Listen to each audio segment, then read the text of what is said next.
Bismillahirrahmanirrahim. Assalamualaikum warahmatullahi wabarakatuh. Alhamdulillah, rabbil alamin, nasta'inu ala umuri wassalatu wassalamu ala nabiyyina wa rasulina Muhammadin sallallahu alaihi wasallam wa ala alihi wa sahbihi wa man tabi'ahum bi ihsan ila yaumil qiyamah. Bapak-bapak, ibu-ibu, jamaah sekolah dan juga jamaah samara dan semoga selalu dirahmati oleh Allah Subhanahu wa taala.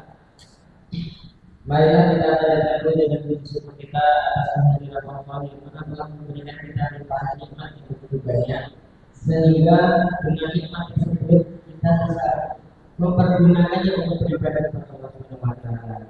Dan dengan nikmat tersebut kita bisa berkumpul di tempat ini yang semoga Allah berikan hidayah Allah.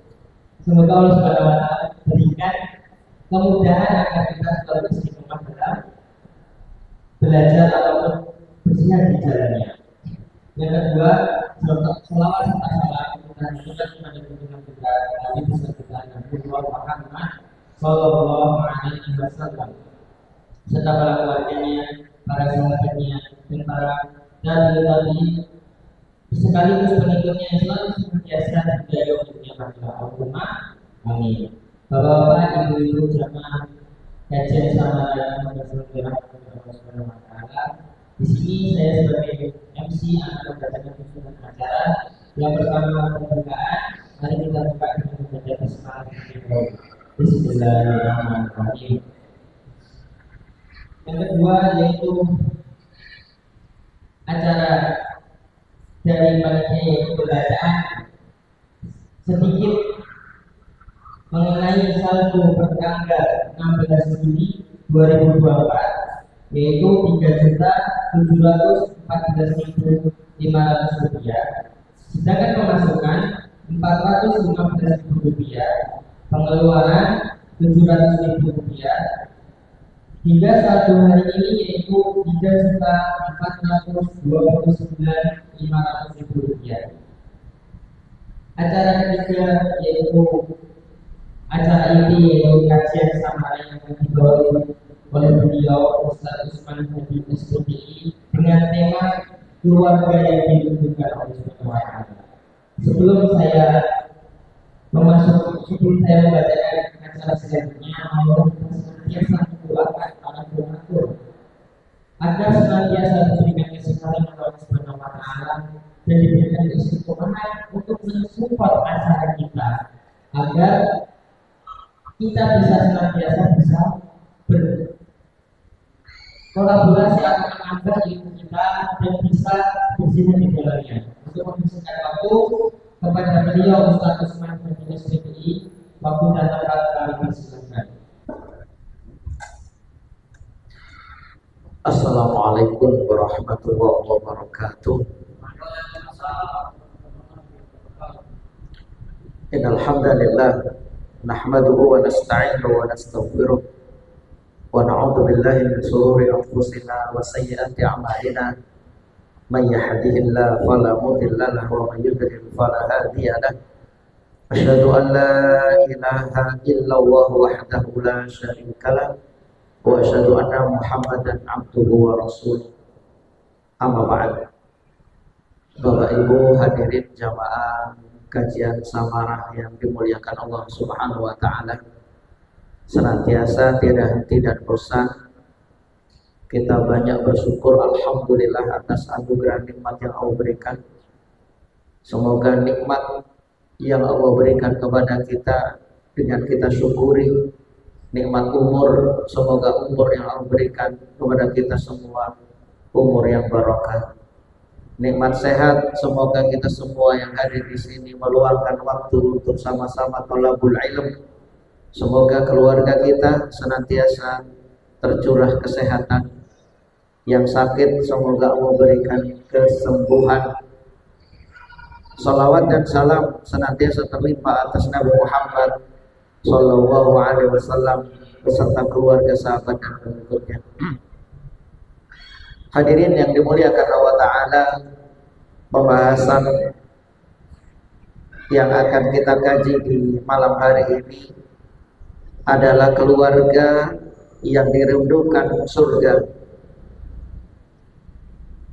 Bapak Ibu yang dimuliakan Allah Ta'ala, kalau saya jenengan itu merindukan surga, kepingin masuk surga, cita-cita tertinggi kita dimasukkan surganya Allah, dan kebahagiaan, kemuliaan orang itu, kesuksesan seseorang itu, zuhziha 'anil nar wa udkhilal jannah, dijauhkan dari api neraka, dimasukkan ke dalam surga.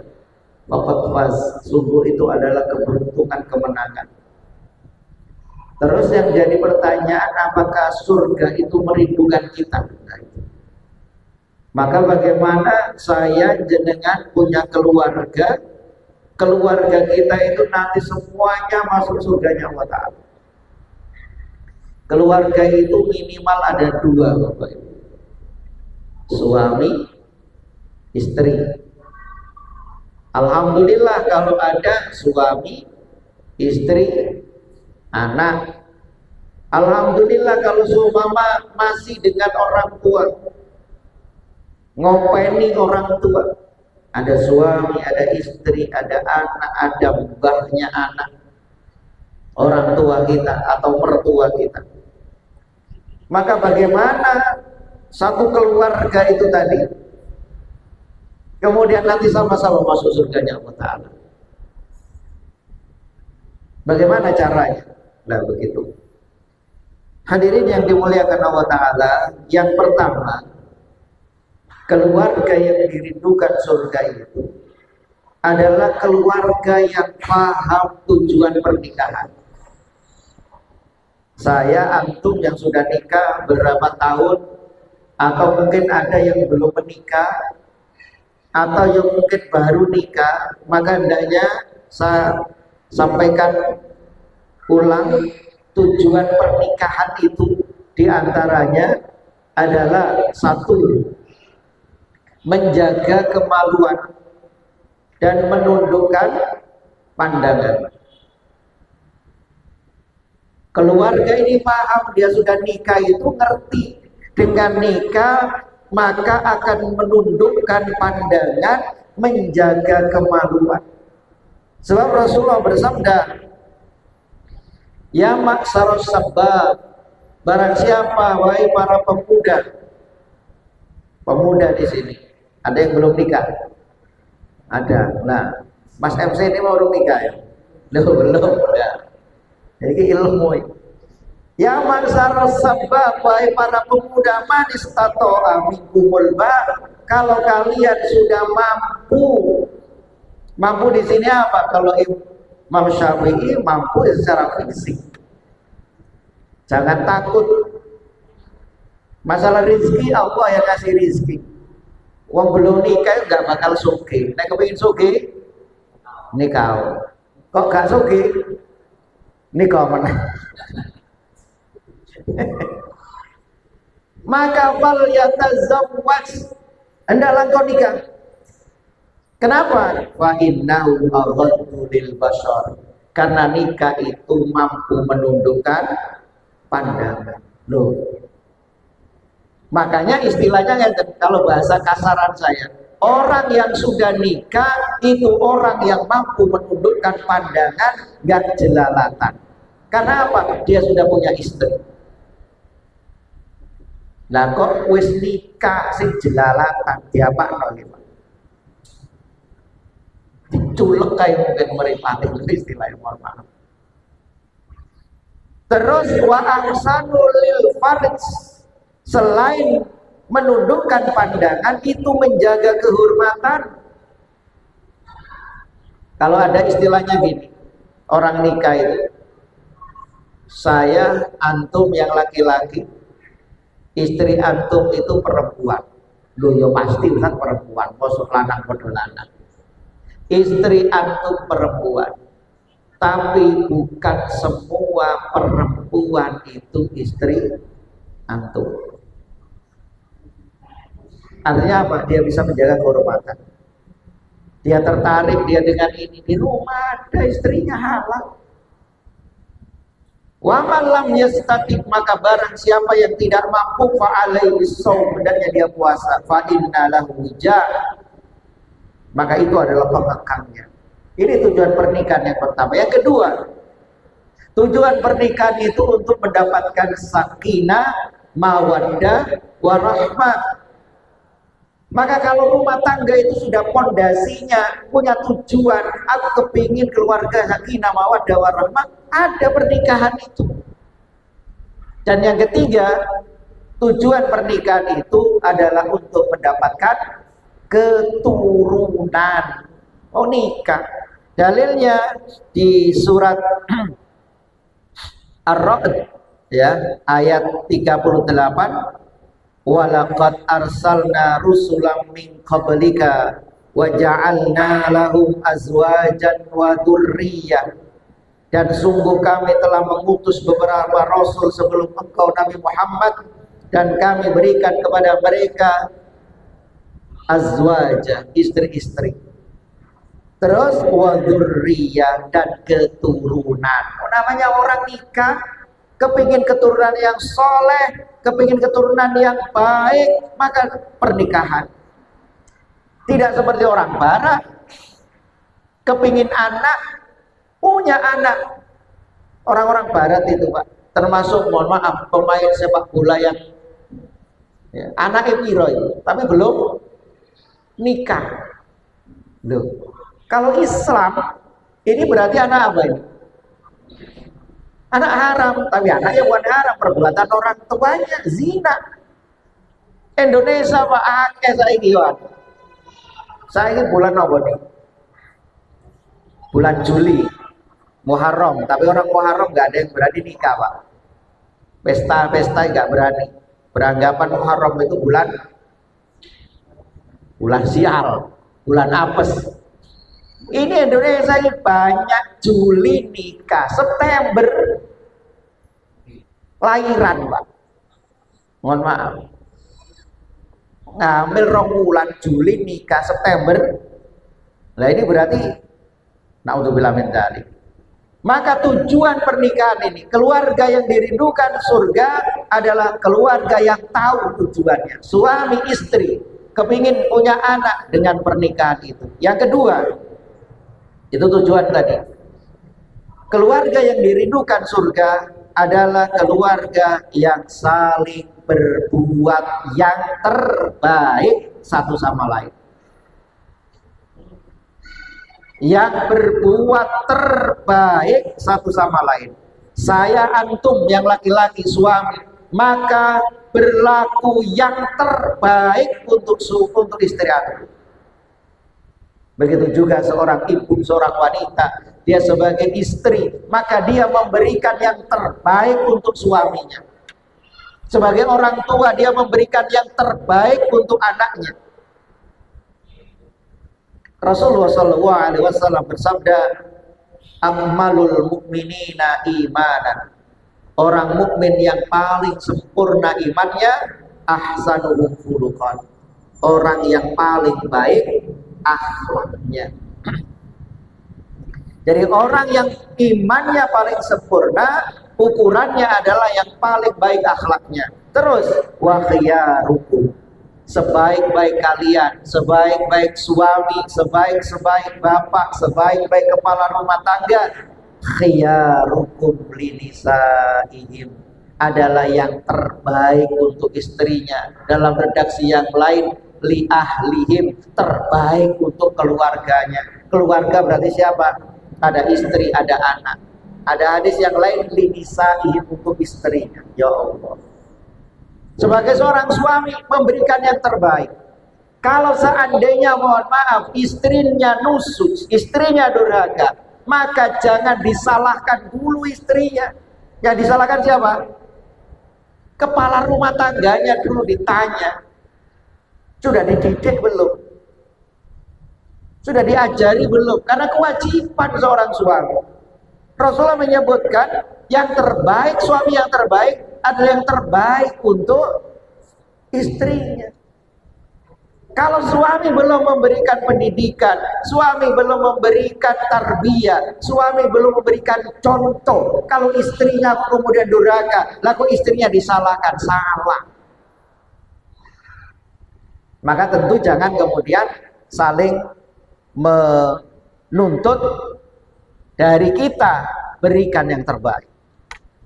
Rasulullah SAW dalam hal ini yang terbaik itu adalah dalam terusannya hadis, wa khiyarukum li ahli wa ana khiyarukum li ahli, dan akulah manusia, suami, kepala rumah tangga yang terbaik untuk keluarganya. Rasulullah SAW, Masya Allah. Maka Bapak Ibu yang dimuliakan Allah Ta'ala, kalau kita sekali lagi rumah tangga kita kepingin dirindukan surga, kita sebagai kepala rumah tangga sudahkah memberikan yang terbaik untuk istri, untuk anak kita? Begitu juga istri, sudahkah dia berkhidmat yang terbaik untuk suaminya? Sebagai anak, sudahkah dia berbakti yang terbaik untuk orang tuanya? Masya Allah. Kalau semuanya, keluarga, bapak, ibu, anak memberikan yang terbaik, Masya Allah, kita cemburu Pak punya keluarga yang gak demikian. Hadirin yang dimuliakan Allah Ta'ala, Rasulullah itu berbuat terbaik untuk istrinya. Rasulullah itu gak pernah manggil istrinya itu dengan langsung panggilan nama itu. Saya pernah silaturahim, lah kok istrinya nih manggil suaminya nih manggil istrinya langsung jenenge. Nek wong Jawa napa jenenge? Jangka. Saya enggak nyebutkan, nah kalau saya sebutkan ini contoh aja. So mama istrinya itu namanya Siti gitu Pak. Siti, langsung dipanggil namanya. Terus seumpama suaminya yang namanya Budi, ya langsung opo Bud. Saya sampai melumpuh Pak.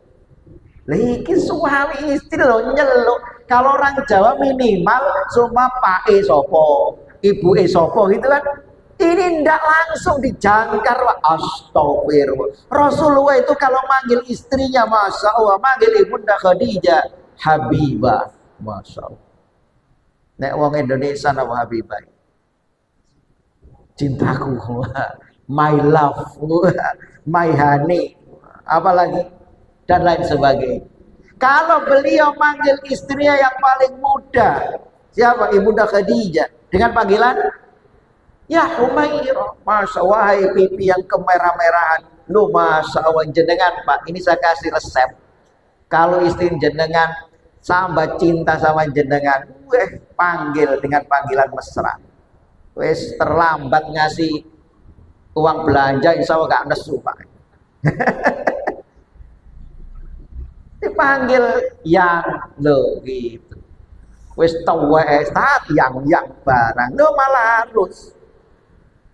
Meskipun tuwek malah harus, tapi ti sama kumnya nggak usah disebutkan. Nggak tikung saya. Yang kum. Rasulullah itu kayak demikian, Masya. Manggil anaknya dengan panggilan kasih sayang. Yang ketiga, keluarga yang dirindukan surga adalah keluarga yang dipenuhi dengan kelembutan. Kita muhasabah terhadap keluarga kita Bapak Ibu. Keluarga yang Allah penuhi, di dalam keluarga itu jenengan masuk, seandainya jenengan bayangkan bertamu ke rumah orang atau di rumah kita ada kelembutan, Masya Allah, itu keluarga yang dirindukan surga. Kelembutannya apa? Rasulullah menyebutkan, An Aisyah qalat, qala Rasulullah sallallahu alaihi wasallam, idza arada Allahu azza wa jalla bi ahli baitin khairan. Kalau Allah mengendaki sebuah rumah itu kebaikan, rumah tangga itu kebaikan, Pak. Rumah tangga yang Allah kehendaki kebaikan, maka apa yang Allah berikan? Adkhala alaihim, Allah masukkan ke keluarga tersebut arif, kelembutan, kesantunan, Suaminya Masya Allah lemah lembut, istrinya lemah lembut, anaknya pun juga demikian. Gak kemudian rumah itu ada Pak, ya Allah, tiap hari bengak-bengok. Sampai tonggoi gerebegen, mohon maaf. Tengkar, kemudian wah, kalau Allah menghendaki kebaikan, bukan Allah kasih harta yang banyak, bukan Allah kasih kemudahan materi, bukan Allah kasih kemudahan dunia, enggak. Tapi Allah kasih arif, kelembutan dalam rumah tangga tersebut. Maka dimulai dari siapa? Kita sebagai seorang suami. Ngomong kepada istri dengan lemah lembut. Istri pun juga demikian. Tutur katanya lemah lembut. Anak-anak diajari sopan santun. Apalagi kita sebagai orang Jawa. Itu sangat diajarkan apa namanya? Unggah unggu, sopan santun, lemah lembut, ya Allah. Masya Allah Pak. Semoga keluarga kita Allah berikan di dalam keluarga kita ini kelemah lembutan. Suami, istri, anak Masya Allah lemah lembut. Kalau orang ini sudah lemah lembut Pak, apalagi hatinya lembut, Masya Allah. Allah itu melihat hamba itu kan dari hati. Kalau orang itu pertama, kalau kepingin lemah lembut, hatinya dilembutkan. Tutur katanya, perilakunya. Insya Allah kalau dididik dengan lemah lembut, bukan dengan kekerasan, bukan dengan mungkin ancaman, anak-anak tumbuh dengan baik. Hati itu kalau lembut, hidayah masuk, nasihat masuk. Tapi kalau hati itu kasar, karena dididik mungkin dengan kasar, ada tetesan embun, ada tetesan hidayah, ada nasihat mental, Pak. Naudzubillah min dzalik. Makanya hati itu bahasa Arabnya kolbun. Jamaknya kulu. Kulu ditambahi an. Napa, Pak? Kulupan. Kulupan itu lembut napa kasar? Kulupan itu kan berarti kayak ikan di napa istilahnya? Dikukus berarti menjadi napa? Lembut, enak, empuk. Kulu tambahi an. Dikai sambel pisan, Pak. Pecel lah ini. Ya Allah, Masya Allah. Ini yang ketiga. Kemudian yang keempat, hadirin yang dimuliakan Allah Ta'ala, keluarga yang dirindukan surga adalah keluarga yang orientasinya akhirat. Masya Allah ya. Yang belum menikah ini, dan juga yang lama mungkin. Keluarga kita ini orientasinya akhirat. Kita mau nikah itu untuk apa? Makanya Nabi mengatakan, man tazawwaja li imra'ah, barang siapa yang menikah karena hanya lihat kecantikan, lihat ketampanan, lam yazidhu illa dhana'ah, tidak ditambah mulia tapi ditambah hina orang ini. Wa man tazawwaja li nasabiha, kalau dia nikah karena nasabnya, keturunannya, lam yazidhu illa dhullah, tidak dikasih kemuliaan tapi direndahkan. Wa man tazawwaja limaliha, kalau hanya lihat materinya, lam yazidhu illa faqra, tidak dikasih kaya malah justru dikasih miskin. Maka orientasinya apa kita? Rasulullah menyebutkan kalau laki-laki menikah maka lihat 4. Kenapa 4 nih? Disuruh milih 4 kan dalam hadis. Apa? Nah, yang belum nikah ya apa nih? 1, 5 lihat hartanya. Laki-laki kalau kepingin memilih perempuan, lihat hartanya. Sing sugih. Karena apa? Manusiawi, Pak. Sopo sing gak gelem sugih? Sugih anak tunggal bisa.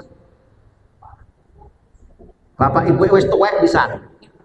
Nang oleh warisan. 5 lihat. Yang kedua, li jamaliha, wajah. Terus yang ketiga, linasabiyah, nasab. Yang keempat, lidiniha, karena agama. Rasulullah bicara ini Pak, Bu, itu berdasarkan Rasulullah manusia biasa. Saya seperti antum kayak demikian. Makanya manusiawi. Orang nikah siapapun jenengan, Masya Allah duwe anak, didelok calone sugih, ayu, ganteng, terus nasabe darah biru. Terus kemudian agama, tapi nggak titik Rasulullah. Far pilihan bidatidin, yang punya agama. Taribat yadak, selamat tanganmu. Artinya apa? Engkau akan selamat. Kalau saya matematika kan Pak ini, mohon maaf, harta nol nilainya, nggak ada harta yang nol nilainya. Wajah nol nilainya, nasab nol, nggak ada nilainya. Agama berapa nilainya? Satu. Berarti kalau di matematika kan 0, 0, 0, 1, nggak ada nilainya. Tapi Rasulullah ambilin satu ini di depan, taruhan depan, agama siji soge Pak, dikain 0 itu mau tadi minta 10, ayu bisa kayak 0 tambah 100, nasape wong soleh api 1000. Terus mungkin napa ini lembut kasih sayang, tambah semakin bernilai loh. Maka orientasinya akhirat. Kira-kira sayang jenengan dulu nikah itu karena kayak demikian apa karena apa Pak? Wis sembuh saat biyen niku. Kadang orang itu nikah itu jarang orientasinya akhirat itu. Sambil kisah contoh Najmuddin Pak, kisah cinta yang luar biasa Najmuddin itu. Kalau jenengan ndak ini ketik aja kisah cinta Najmuddin di Google akan keluar. Najmuddin itu seorang pemuda sudah waktunya nikah. Saudara-saudaranya menginginkan mbok yo nang nikah wis waktu nih. Tapi Najmuddin masih belum menemukan Pak. Sampai suatu saat Najmuddin ini dilamar oleh anaknya penguasa. Najmuddin nolak.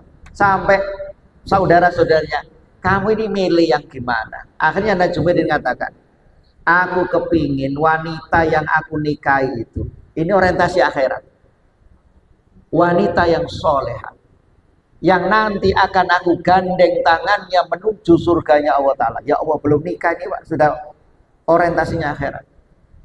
Dan darinya nanti aku dapat keturunan, dari rahimnya aku nanti dapat keturunan, seorang anak laki-laki yang nanti akan membebaskan Konstantinopel, Baitul Maqdis.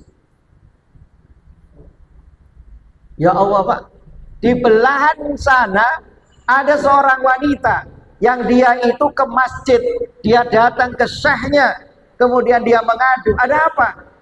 Saya tanya, ada apa? Dia nangis. Kenapa? Anak wanita ini mau dinikahi anaknya sultan. Gak mau dia.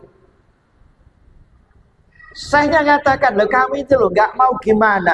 Wong kamu ini wanita biasa, bukan wanita ningrat yang minta kamu ini anak sultan. Siapa yang gak mau? Lah kamu pilih yang mana?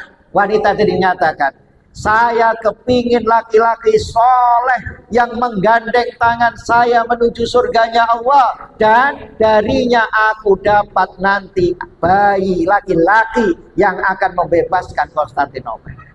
Lupa, langsung di masjid itu.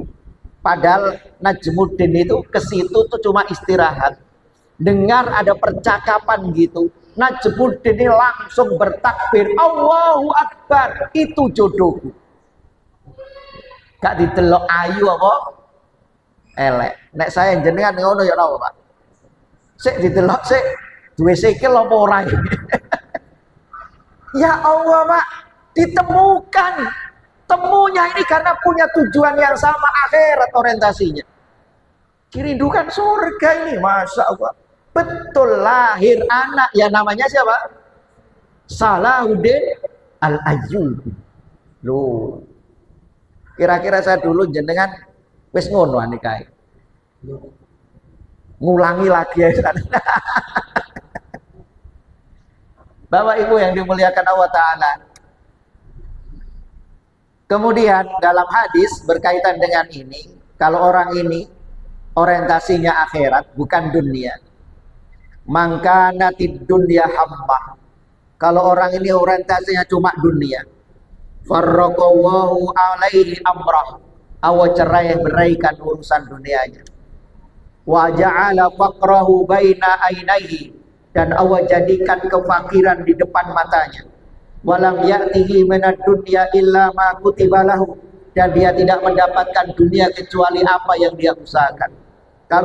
Kalau orang ini orientasinya hanya cuma dunia, maka ada istilahnya gini, jenengan punya apa ini, istri yang cantik dengan jenengan punya istri yang kenapa Pak? Pas-pasan gitu. Kalau dikatakan jelek nanti nggak cantik gitu. Kira-kira awetan di Pak? Awetan sing pas-pasan apa awetan sing cantik? Awet sing pas-pasan itu mah tambah suwe soalnya tambah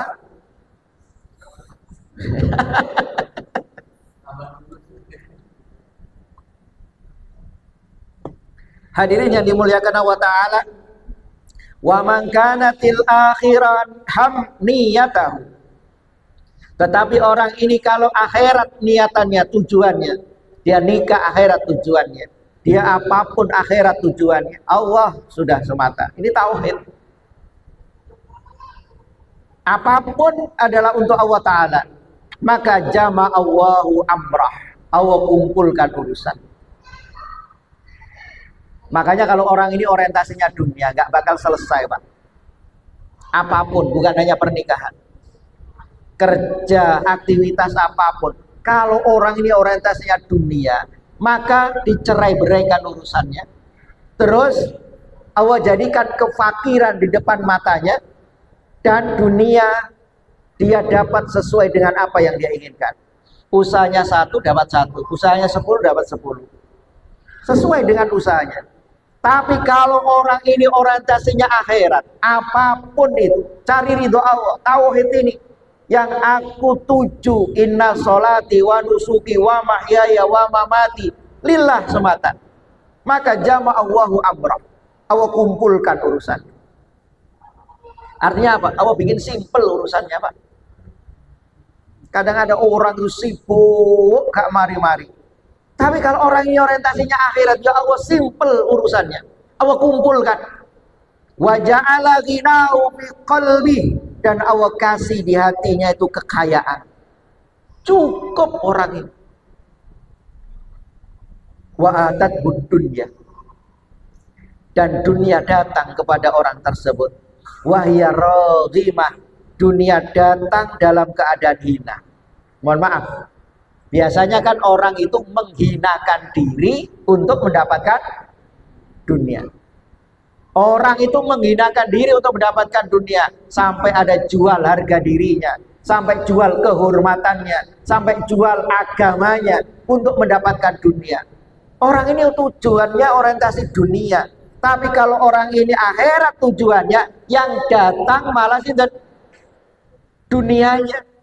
Dan dunia datang ini dalam keadaan hina, menghinakan, biar diikuti, biar diambil oleh orang mukmin. Maka ada istilahnya gini, enak mengejar dunia atau dikejar dunia. Pak, saya jenengan sekarang ini ngejar dunia atau dikejar dunia? Rata-rata orang ini kejar dunia. Padahal mohon maaf, dunia itu sudah pasti. Wa ma min dabbatin fil ardi illa 'ala Allahi rizquha. Tugas kita itu ibadah, sungguh-sungguh kerja bismillah, orientasinya akhirat, maka dunia akan datang. Ini hadis sahih Ibnu Majah. Datang dunia dempe-dempe. Ngejar dunia itu dikejar, dunia semakin lari. Pauan semakin lari. Kecekel paling sak tes. Rugi, Pak. Tapi kalau orangnya orientasinya akhirat, ya Allah, duduk dunia ini datang. Gak sak tes, Pak. Tapi apa? Biar. Nah, bagaimana sekarang? Termasuk mohon maaf, rizki. Kadang orang itu kalau berkaitan dengan dunia itu rizki. Dan rizki itu biasanya orang ini diukur dengan materi. Padahal rizki itu nggak harus materi, Pak. Saya jenengan duduk malam hari ini di sini. Ini rizki nggak? Rizki, Pak. Ini mahal harganya loh, mohon maaf. Kalau dunia itu Allah berikan kepada siapapun, Korun, Fir'aun, Haman, Namrud, sinten lagi, orang durhaka Allah kasih dunia. Orang ngejar dunia dikasih dunia. Rizki duduk di majelis taklim, rizki bisa sholat jamaah, rizki diberi nikmat sehat digunakan untuk ibadah, itu rizki yang tidak ternilai. Masya Allah. Jadi duduk kita ini kalau dinilai dengan materi, Pak, gak ada apa-apaan. Semoga saya jenengan istiqomah. Amin. Kemudian yang kelima, keluarga yang dirindukan surga adalah keluarga yang bekerja sama untuk senantiasa taat kepada Allah. Yang kerjasama untuk taat kepada Allah. Yang saya katakan tadi, di rumah tangga itu ada suami, ada istri, ada anak. Bagaimana suami istri ini kerjasama? Untuk apa? Meraih surga. Contoh dalam hadis, An Abi Hurairah qala Rasulullah sallallahu alaihi wasallam, rahimallah, Allah merahmati. Siapa yang dirahmati oleh Allah? Rajulan, seorang laki-laki, suami ini, qama minal lail, dia bangun tengah malam, wa aiqadha wa shalla, bangun terus sholat. Suami ini bangun terus sholat, terus wa aiqadha imra'atah, kemudian membangunkan istrinya. Fa in abad, kalau istrinya dibangunkan gak mau, maka nadoha fi wajhiha, dia ambil air diperciki mukanya. Masya Allah. Begitu pula rahimahullah imra'atan, Allah merahmati seorang istri, qamat minal laili fa shallat, dia bangun tengah malamnya kemudian dia sholat, wa aiqadat zaujaha, kemudian dia membangunkan suaminya, fa in aba, kalau suaminya belum bangun, nadohat fi wajhi, dia perciki muka suaminya dengan air. Itu keluarga yang yang dirindukan surga. Saling bantu. Karena apa, Pak Bu? Terus terang, iman saya jenengan itu kadang naik, kadang turun. Kadang suaminya aktif, bangun duluan. Tapi karena capeknya kerja, banyak masalah, akhirnya dia nggak bangun, istri yang bangun. Ketika siapapun yang bangun, suaminya kalau bangun dia sholat, bangunkan istrinya. Istrinya yang bangun dulu, bangunkan suaminya. Kalau bisa sholat berjamaah itu luar biasa. Kalau nggak bisa sudah sholat sendiri-sendiri. Itu keluarga yang Allah rahmati, Allah yang berkahi. Bukan keluarga yang romantis, bukan keluarga yang idealis. Itu yang setiap minggu foto, Pak. Kemesraan, kebersamaan, terus dipasang, dibuat status biar orang lain tahu. Bukan. Tapi keluarga yang romantis adalah suami istri yang sama-sama saling tolong menolong. Ayo bangun, ayo bangun. Diperciki gak bangun, Pak? Diperciin neng nggak bangun. Dia apa no? Siram. Artinya jangan kemudian kita asik, mohon maaf. Saya antum suami asik ibadah, nggak memperhatikan istri. Begitu pula istri yang asik ibadah, nggak memperhatikan suami. Tugas kita ngajak. Tentu kita nggak rela. Kalau di antara keluarga kita kok mampir ke neraka. Maka bagaimana dalam surat Ar-Ra'd itu satu keluarga yang sama-sama masuk surga. Kenapa? Apa rahasianya? Salah satunya ketika dulu di dunia mereka saling mengajak. Ayo saling mensupport. Begitu pula saya dengan punya anak. Jangan kita asik ibadah sendiri. Jangan asik kita sholat, menikmati sholat, lupa anak, lupa bangunkan anak, lupa nyuruh anak. Tidak kayak demikian. Adzan dulu.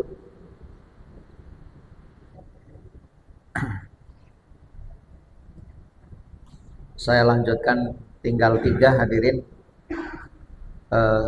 Keluarga yang dirindukan surga yang keenam adalah keluarga yang memahami kerabat pasangan.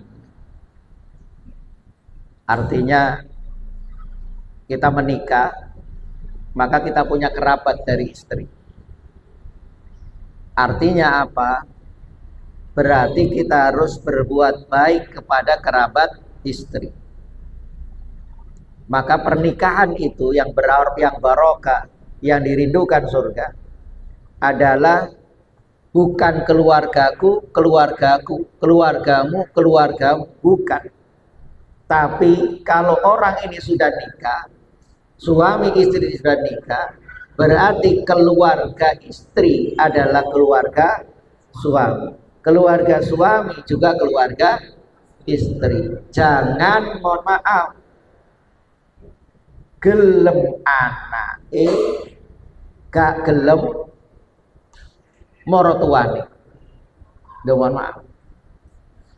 Ada itu. Gelem anak gak gelem keluarga. Salah. Harus berbuat baik kerabat.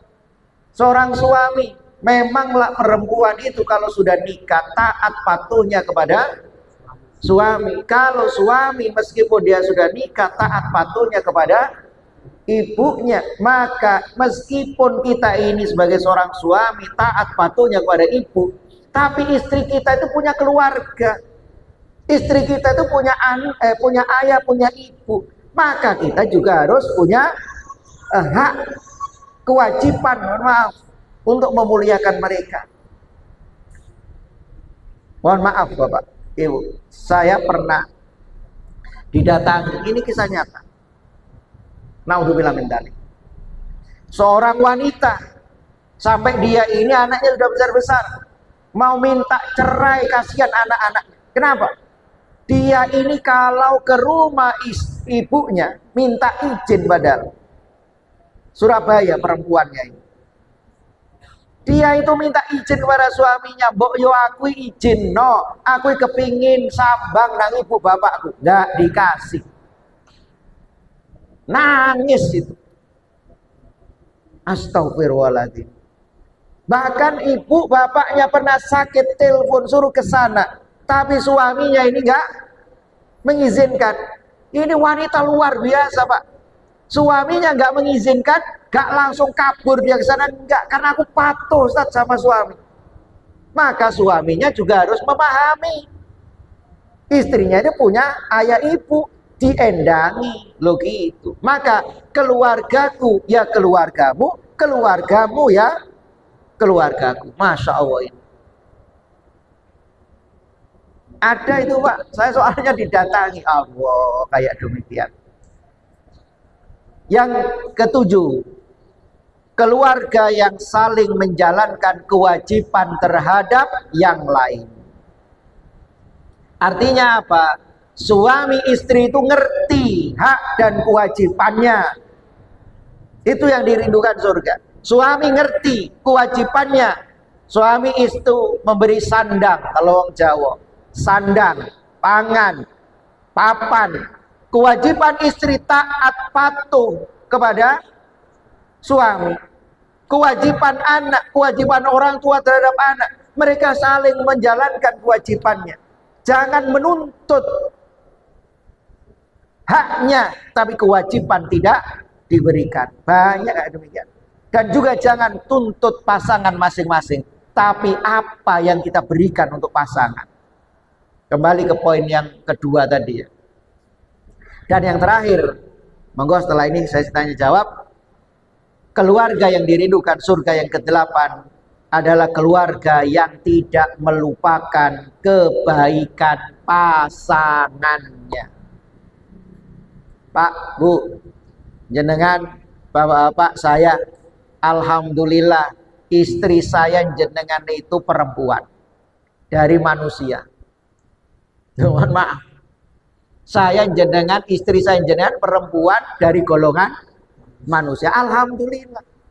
Duduk golongan jin. Duduk golongan malaikat. Artinya apa Bapak Ibu? Bahasa saya kayak demikian.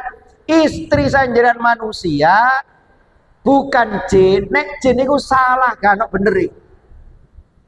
Malaikat iku bener gak ono salah. Tapi kalau manusia, yo kadang bener, kadang salah, kadang eling, kadang lali. Maka saya jenengan punya istri, itu pasti ada kekurangannya. Maka jangan lihat kekurangannya, lihat apa nih? Kelebihannya. Nek jenengan lihat kekurangannya gak pernah puas. Contoh masjid ini mewah megah kayak demikian, besar. Kalau orang itu objektif, lihat Masya Allah, bersih dan sebagainya. Tapi nek wong gak seneng Pak, sing digoleki napa nih? Eleke. Lah kok iki kene, keramike kok ngene, padahal cuma satu. Sama, senjenengannya punya istri, suami pun juga demikian, pasti ada kekurangannya. Maka suami istri itu kalau saya katakan seperti tumbuh ketemu tutup, plek. Nek tumbuh ketemu tumbuh. Nah, tutup ketemu tutup. Ya nggak bisa Pak. Maka jangan lihat kekurangannya. Rasulullah menyebutkan, la yafraq mu'min mu'minatan.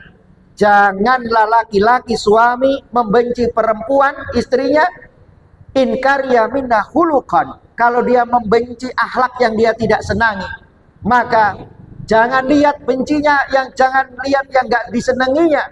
Radhiya minda akhor. Mungkin dia akan ridho dengan sifat yang lainnya. Istri, saya masalah keluarga itu banyak tamu kadang saya di rumah itu Pak. Saya contohkan, ini kisah nyata. Seorang suami mau nyeraikan istrinya. Saya tanya, lah kenapa kamu mau nyeraikan istrimu itu? Nek masak gak enak Ustaz. Lu tenanan Pak. Gara-gara masak gak enak mau dicerai kan? Iki playboy karena memang dia ini Pak. Gara-gara saya bilang, gimana tugas yang lainnya terhadap anak-anak? Oh Masya Allah anak-anak Ustaz, dia ini Masya Allah saya itu gak pernah nyekolah, gak pernah ngajari istri saya. Masya Allah satu itu. Gimana ngurus rumah tangga ya? Rumah tertata semua.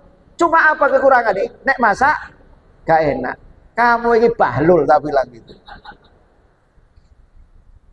Istrimu gak bisa masak kok repot. Akeh warung-warung gitu.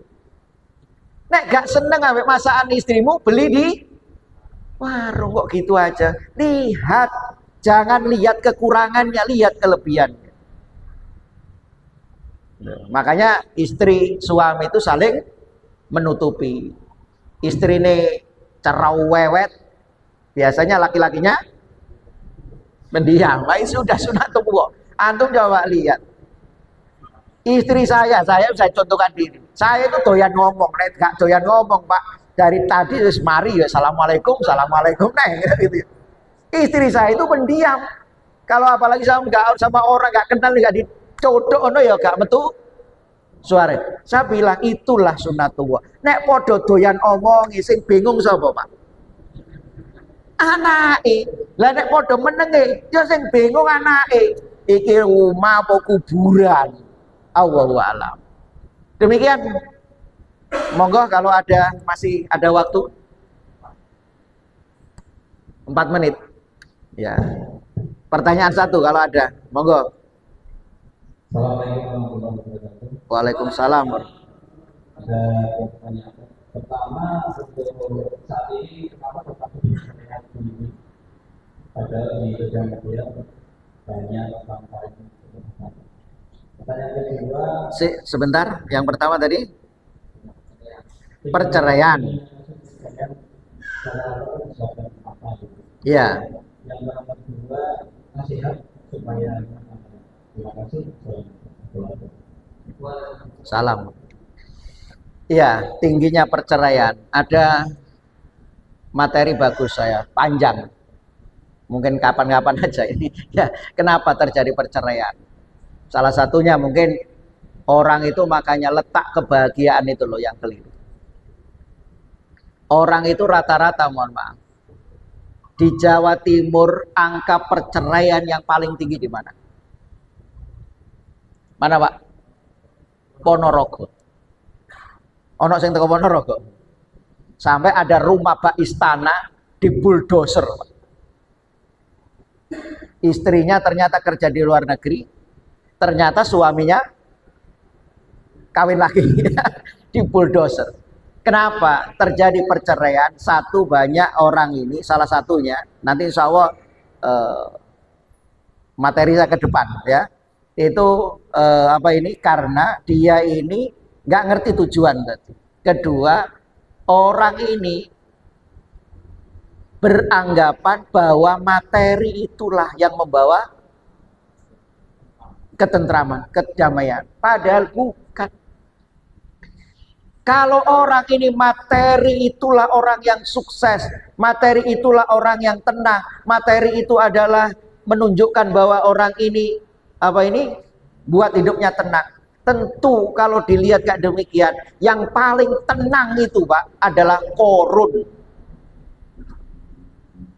Korun itu kan kaya raya, tapi matinya gimana Korun malah? Ditelan bumi sampai Madiun itu loh Pak. Di Undin Kirun. Sampai jenengan kalau menggali tanah nemu harta karun. Karena orang lihat kebahagiaan itu dilihat dari materi. Ini salah satunya. Sehingga kemudian dia kerja karena dia kepingin dapatkan kebahagiaan, dia kerja luar negeri. Padahal mohon maaf yang kerja ini malah perempuannya. Secara syariat ini bener apa enggak? Enggak bener. Kerja bukan seminggu 2 minggu. Coba jenengan, suami jenengan kemana gitu sebulan. Apa enggak jenengan ngeluh? Ini bukan sebulan, 2 tahun, 3 tahun. Dia kepingin mengumpulkan harta bahagia. Oh enggak setia ya Ustadz. Ya bukan kayak demikian. Lah, bagaimana agar rumah tangga kita ini yang harus kita perjuangkan, yang harus kita tanamkan untuk ketenangan itu bukan dengan materi. Untuk mendapatkan kebahagiaan itu bukan dengan berlimpahnya harta, tapi dengan ilmu, dengan majelis ilmu kayak demikian. Ilmu semakin meningkat, iman kita semakin meningkat, ketakwaan kita semakin meningkat, maka Allah berikan ketentraman, kebahagiaan. Ya makanya tentu ini kalau parenting rumah tangga itu luar biasa banyak sekali Pak. Semoga keluarga kita dijadikan Allah keluarga yang sakinah, mawaddah, warahmah. Nanti akan mungkin di pertemuan berikutnya akan saya sampaikan itu secara luas. Demikian, mohon maaf bila ada salah dan kurangnya. Wassallallahu ala nabiyyina Muhammad walhamdulillahirabbil alamin. Assalamualaikum warahmatullahi wabarakatuh.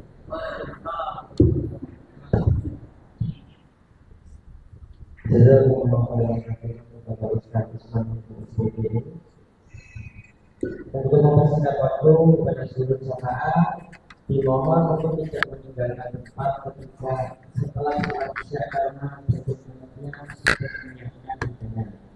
Mari kita turut dengan bacaan bersama-sama.